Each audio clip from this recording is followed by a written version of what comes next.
let's get started with the question.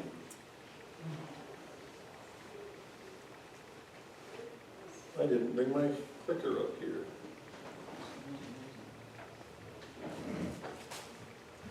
Is it in the back? Robin's got it. No questions, sorry. So the question is, have you ever been rejected? Anyone? You ever been rejected? I've been rejected in a variety of ways in my lifetime. Some of them seem trivial today, but they didn't seem so trivial at the time. Things like trying out for a part in a school program and getting a lesser part, with no lines. I really went into we were doing like a patriotic show when I was like in the 6th grade, and I really thought I was going to be Abraham Lincoln and get to deliver the Gettysburg Address. And I had it memorized, and I thought I'd do it well, and I ended up being a Confederate soldier marching back and forth without saying anything. Better than trade. Rejection. I spent some time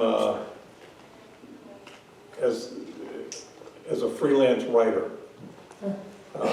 published in a dozen or so magazines and those kinds of things.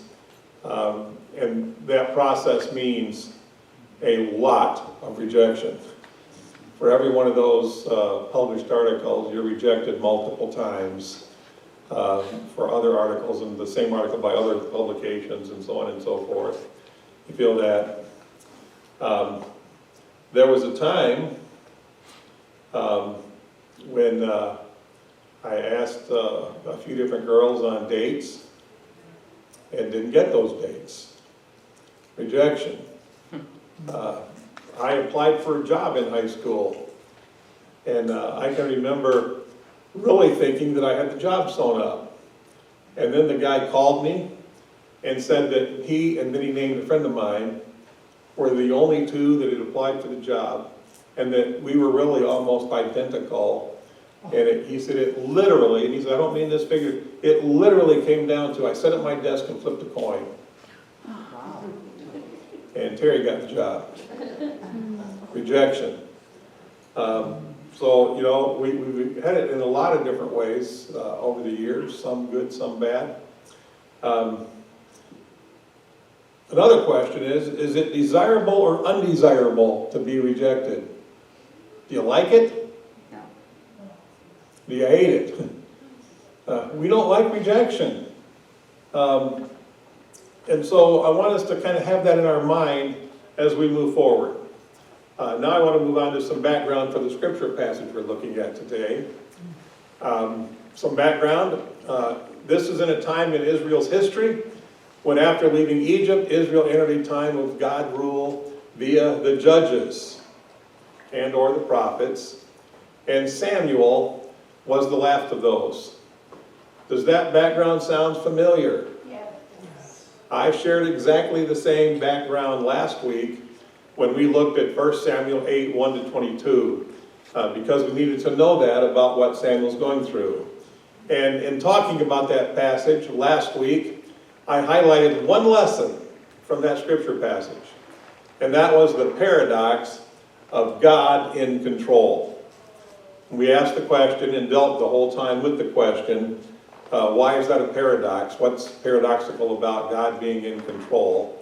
And the answer is that God is in control, but He doesn't control everything.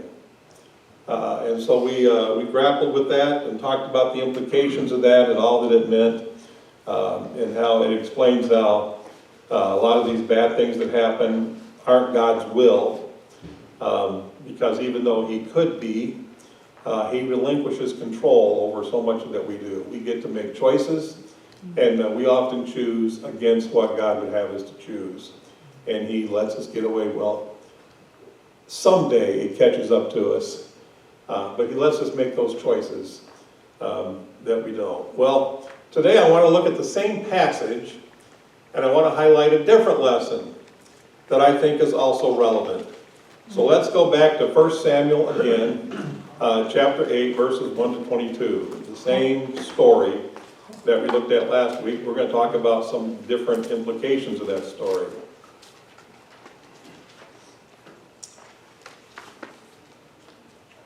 When Samuel grew old, he appointed his sons as Israel's leader. The name of his firstborn son was Joel, and the name of his second was Abiah, and they served at Beersheba. But his sons did not follow his ways. They turned aside after dishonest gain and accepted bribes and perverted justice. So all the elders of Israel gathered together and came to Samuel at Ramah, and they said to him, "You are old, and your sons do not follow your ways. Now appoint a king to lead us, such as the other nations have." But when they said, "Give us a king and lead us," this displeased Samuel. So he prayed to the Lord. And the Lord told him, "Listen to all the people are saying to you. It is not you they have rejected, but they have rejected me as their king. As they have done from the day I brought them up out of Egypt until this day, forsaking me and serving other gods, so they are doing to you. Now listen to them, but warn them solemnly, and let them know what the king who will reign over them will claim as his rights." And then he lists how bad it's going to be under the new king. And I'm going to skip reading all of that and move on. So they've come to Samuel, and they have been ruled by the judges and prophets, like I told you. And now the people are saying, "We want a king to be like all the other nations." And Samuel didn't like that, so he went to the Lord and prayed about it. And God said, "Let them." And so the lesson that I really want us to look at today comes from those words by God where he says, "It is not you they have rejected, but they have rejected me." See, the problem is that God had a plan that he administered through Samuel. Samuel was his spokesperson. He was God's appointed voice and God's appointed leader during this particular time in Israel's history. And Samuel followed some others. There were others that God had in mind to take over when Samuel was too old. You know, they came and said, "You're old now." And so it was getting time for his retirement. And God had a plan. That plan did not include designating a king. That would be a different kind of government than God had intended. And Samuel didn't like it. God didn't like it. And the people rejected that plan. No, we don't want to just have you appoint another prophet or have another judge. We want a king. And so Samuel felt rejected. He was the spokesperson. He was the one that God was speaking through. He was the one that was kind of serving as their leader. And so when he told them, they didn't need a king, he didn't like it. Because, as we've already talked about, rejection hurts. And I think because rejection hurts, because Samuel was feeling rejected, because Samuel was carrying the weight of that, God took the time to comfort Samuel by explaining.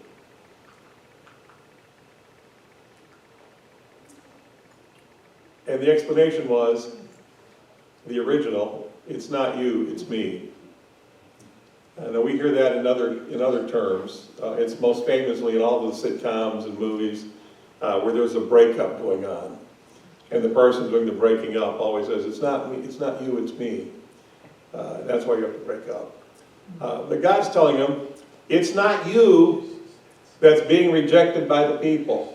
It's not you to whom they're ignoring my will. It's not you whom they're saying no to. It's me. It's me, Samuel, not you. And so I think that would have gone a long way to help Samuel work through it. You see, it's relevant because we modern Christians are on a mission. What's the mission? What do we say our mission is here at Kenosha Family Church? To make Christ-like disciples. And that mission is expanded. We are to go into all the world and make disciples of all nations. There's a variety of ways of doing that. But that is the simple definition. We are to be Christ's ambassadors. We are to be spreading His message. We are to be lifting Him up. We are to be making disciples for Him, not for ourselves, by the way. And the problem is, as we carry out that mission, we will face rejection. It's as simple as that. In fact, we're going to look at a passage here in the Gospel of John, John chapter 15, where Jesus touches on this subject.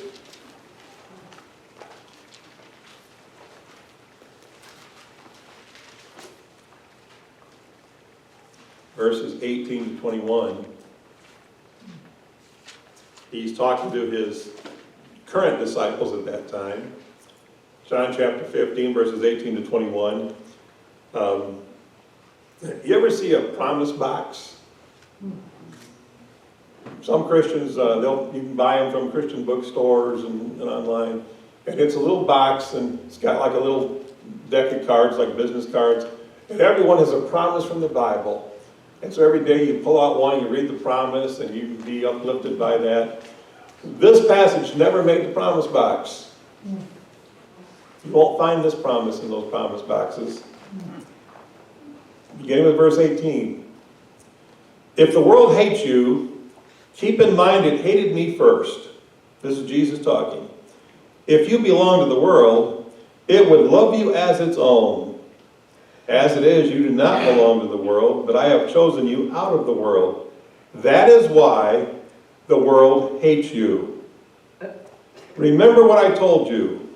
A servant is not greater than his master.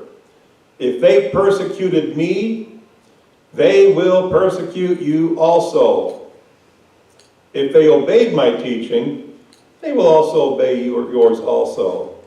They will treat you this way because of my name, for they do not know the one who sent me. So here we have a promise that as we go out into the world to carry out our mission, we're going to find ourselves hated and persecuted. And we should expect it, because if that's how they treated Jesus, whom we are following, why should we expect to be treated better than Jesus was? And we remember how that ended up, right? We've got this cross back here behind me, that symbol that Christianity continues to remind ourselves about. They crucified him. And we should have no expectation that we're going to go out and deliver the same message that Jesus delivered and give the same call that Jesus gave. And everyone's going to say, yay, you're awesome. Here's some rewards for your getting after us, so on and so forth. It's actually promised that we should expect rejection, that we should expect persecution, even hatred. Well, one of the reasons that rejection is a problem is because it carries with it, it causes some things. And so we need to be careful of those things that rejection causes. For one, it hurts emotionally.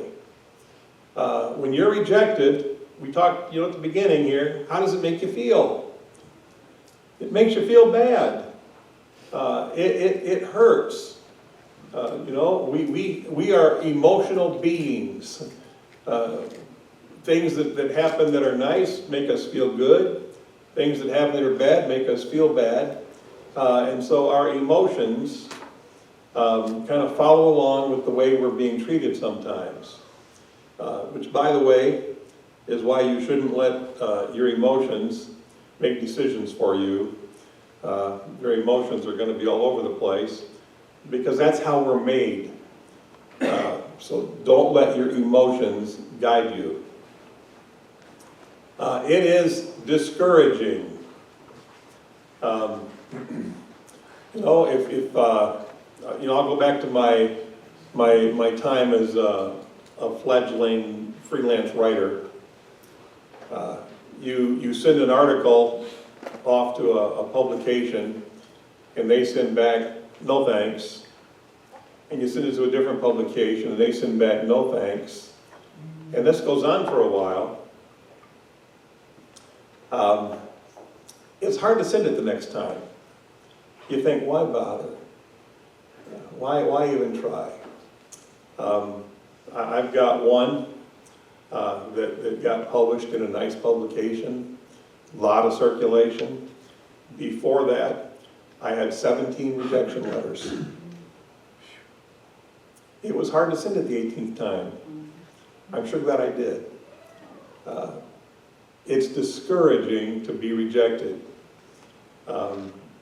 You ask that person out on a date, and they say no. Then you ask again, and they say no. And then you ask again, and you go out and get married someday. I'm glad you didn't stop asking. But it's discouraging to be rejected. And it creates quitters. Sometimes the emotional hurt and the discouragement is so bad that people just give up. It's like, well, I'm not going to try that anymore. I'm not going to try that anymore. And so you have to be careful with these problems that rejection causes. And then, besides those things, it creates anger and or bitterness and even hatred. And it's usually aimed at the rejector. Luke chapter 9, verse 51.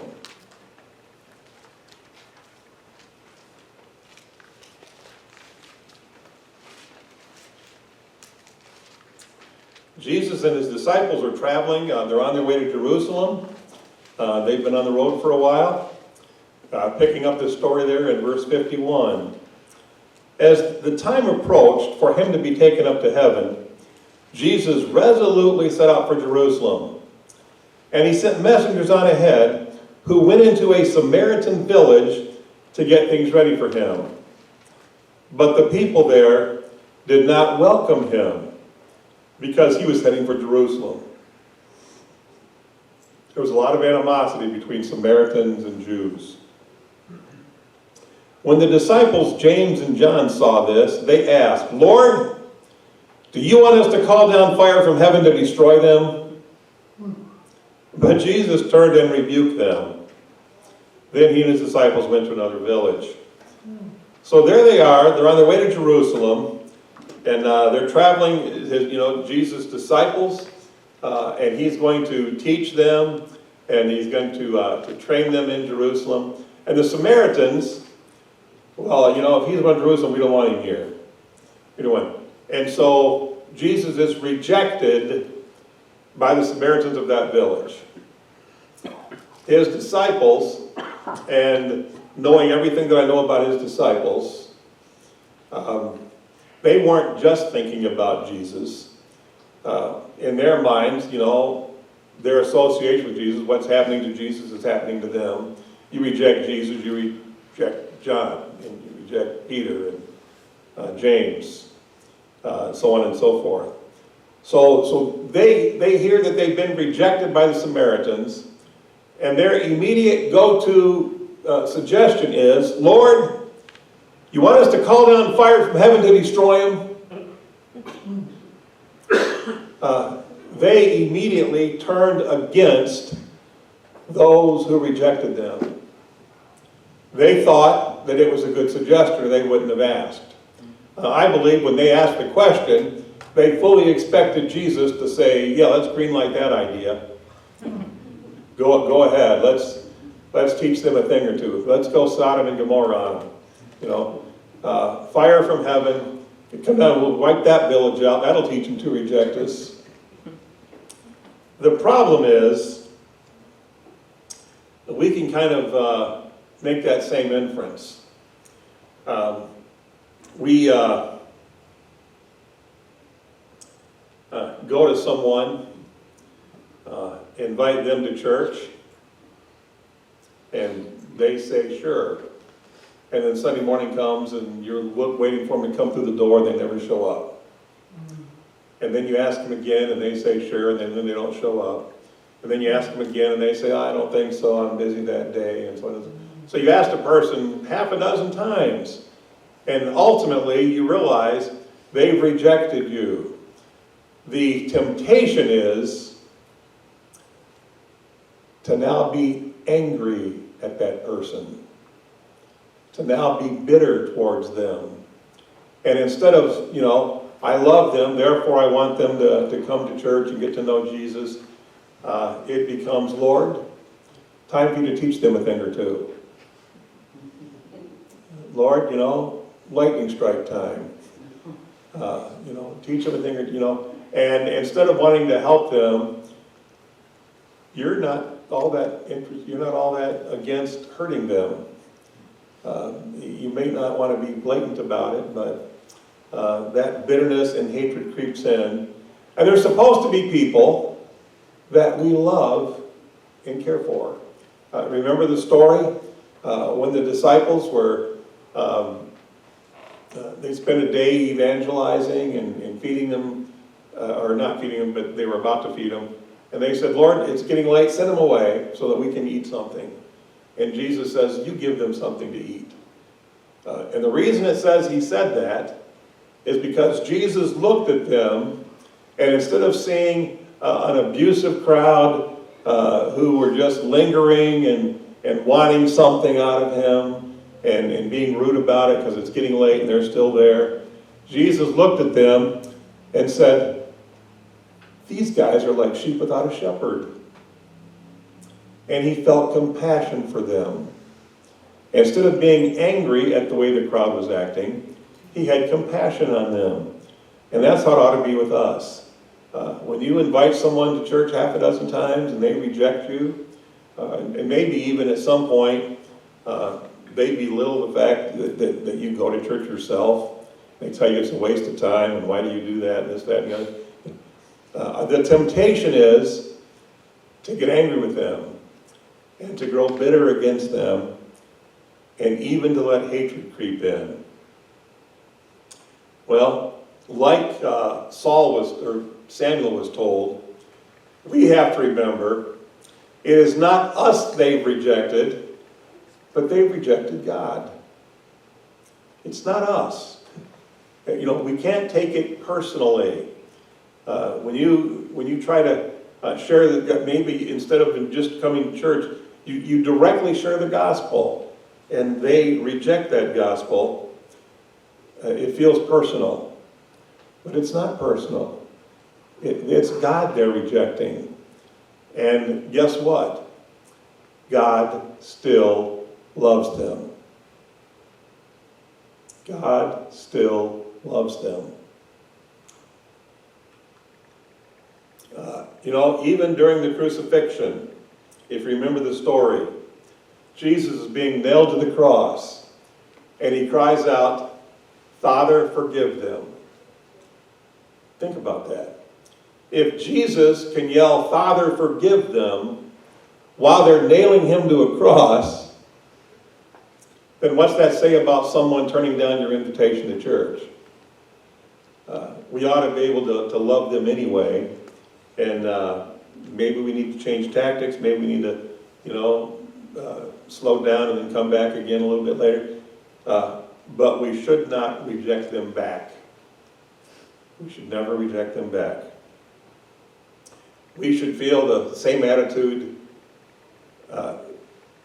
We should have the same attitude when we feel rejected that Jesus had when he was rejected. We shouldn't feel hurt by it. We shouldn't let it, damage us and make us feel bad. It shouldn't discourage us. We should keep on keeping on. And I'm not going to go into all the details, but there's the story of Jesus and the sower, where they sow all these seed, and the majority of those seed, for one reason or another, never grows. But then in the story, some of those seed, they do grow. And they end up with a harvest 30, 60, 100 times the original seed.